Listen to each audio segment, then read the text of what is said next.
Hello and welcome to my channel. I'm ZBest. Today I'll be covering the FE226 Contradictious, however you say it. It is a Tier 8 premium British heavy tank. It is one of the boxed tanks for holiday ops. I will cover the stats real quick, some gameplay and commentary, and the post-battle stats. Just real quick, I'll let you guys know what I think of it and whether it is something that you guys should be excited about, or whether it's something that will be nice to have, but some of the other ones are better. So, without further ado, let's get into it.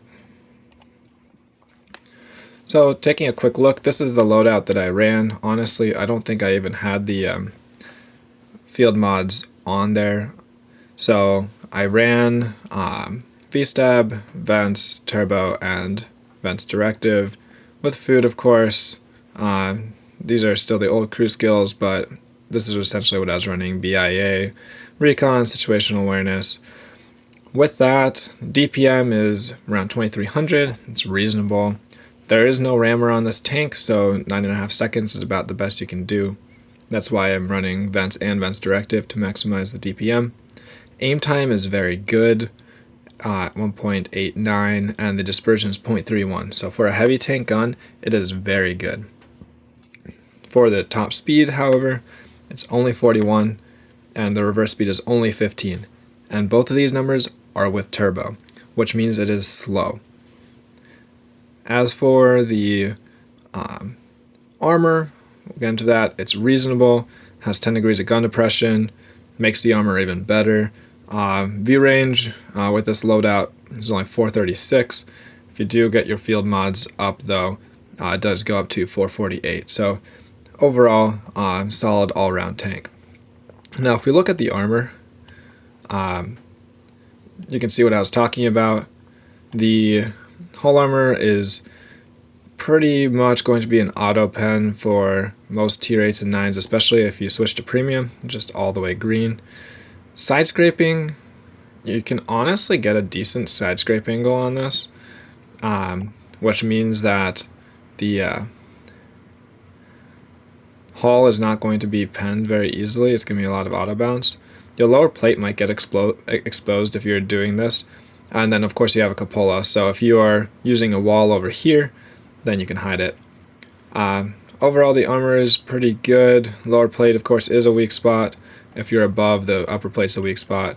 Side armor, not very good at all. Turret armor is actually solid on the side 120, so you might bounce. And some tanks are probably going to pen you with HE in the back.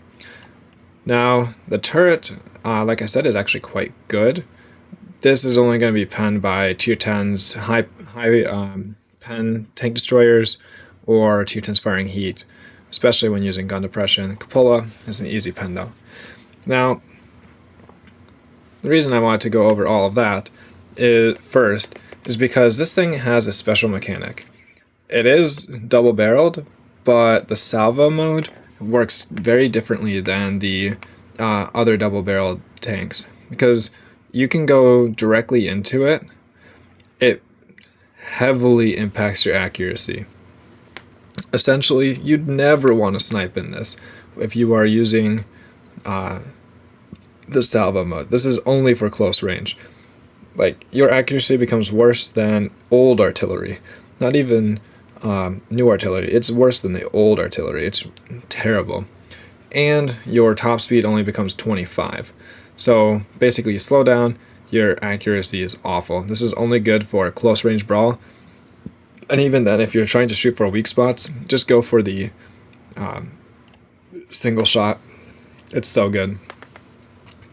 Now, one of the things that you'll see when we get to the replay is me trying to figure it out, one, but two, I honestly think this thing is just really, really good single shot, and that the double shot only has very limited times that it's actually useful.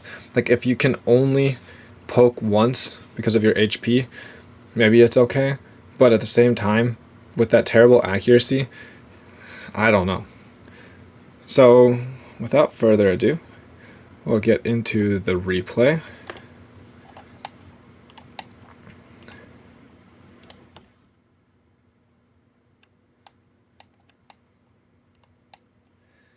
There we are.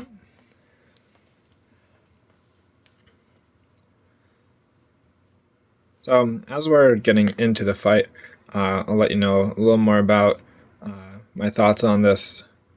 So we'll see from this battle that this thing is quite solid. Honestly, I think it is one of the better tanks in the boxes. It's not going to be overpowered. That's nothing like the BZ. And it's not going to be terrible either. It's definitely comfortable to play. With turbo, the mobility is kind of like the old Super Conqueror, but the gun is actually really, really good. Like, it's very comfortable to use. Actually, I can also show the gun barrel. These flaps kind of open and close when you're switching modes, so you can keep an eye on it.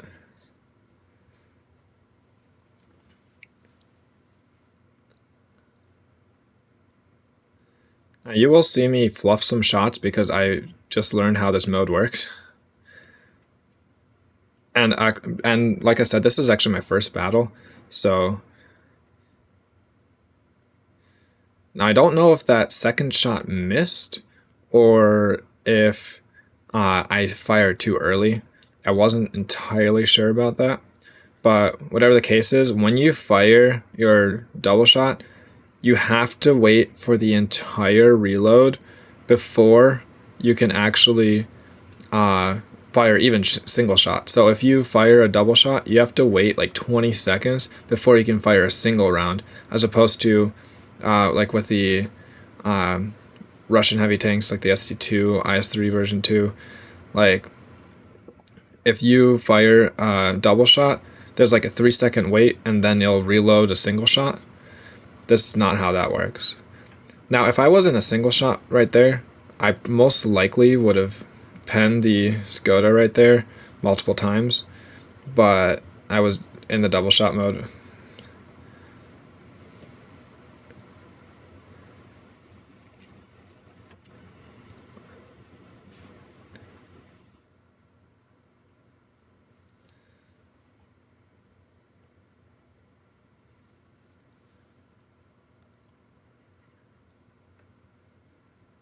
So there's a single shot right there. I just took a bunch of damage, and right here I switched to the double shot mode,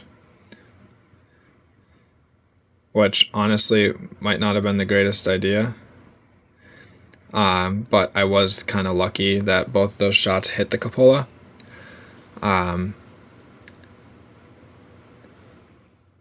So with that engagement, I probably would have just done single shot,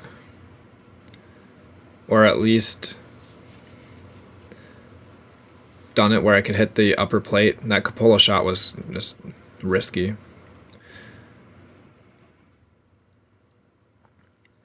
But yeah, anyways, over 2,000 damage, but I'm a one-shot for everything. I've only blocked 900 damage. I do have 1,000 spotting damage though. This is where I'm talking about the gun just being very good. I don't have to aim very long. It's quite accurate. At least the APCR is very comfortable to use. Even the mobility is not that bad with turbo. Without turbo, it's a little bit slow. But yeah, so right there, super quickly, I'm now over 3,000 damage, and there's still a lot of hit points left. So I think this thing will do pretty well when it comes to here's a good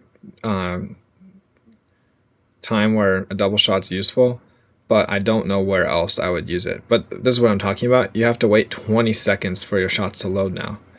So it's only useful if you need to poke and put that shot in, or if you need to try to put as much damage into a tank as possible before teammates destroy them.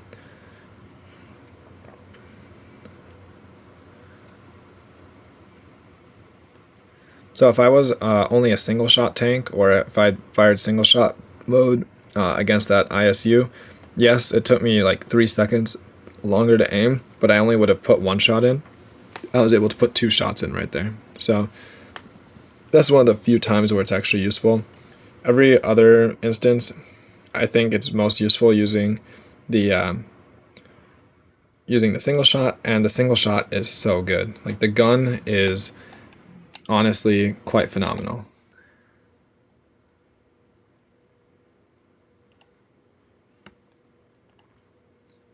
And with that, we'll go into the post-game report.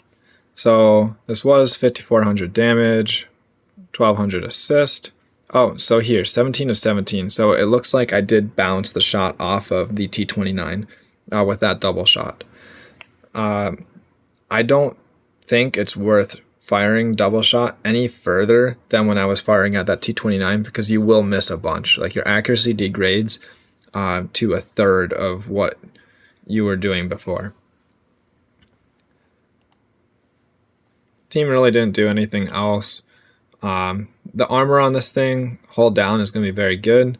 The gun on it's very good. That's something I just realized that I didn't cover. The penetration is 225 standard and 255 premium. So it's not going to go through significant armor, but it's also not going to be a complete useless round either. So it's a reasonable tank. I do think, personally, it's one of the better tanks in the boxes. This is the first one I am recording. I will cover the other 4 after this. And I'm definitely interested in knowing what you guys think of this new mechanic. I think it's very situational, and it adds a slightly higher skill cap to the tank. But honestly, if you never use the mode, it would be just fine. You could play single shot the entire time and have 0 issues, honestly. So with that, I'll wrap this up. I think this tank is one that is worth picking up if you can get in the boxes. The other ones I will touch on in my upcoming videos. Thank you for watching. I will see you guys around.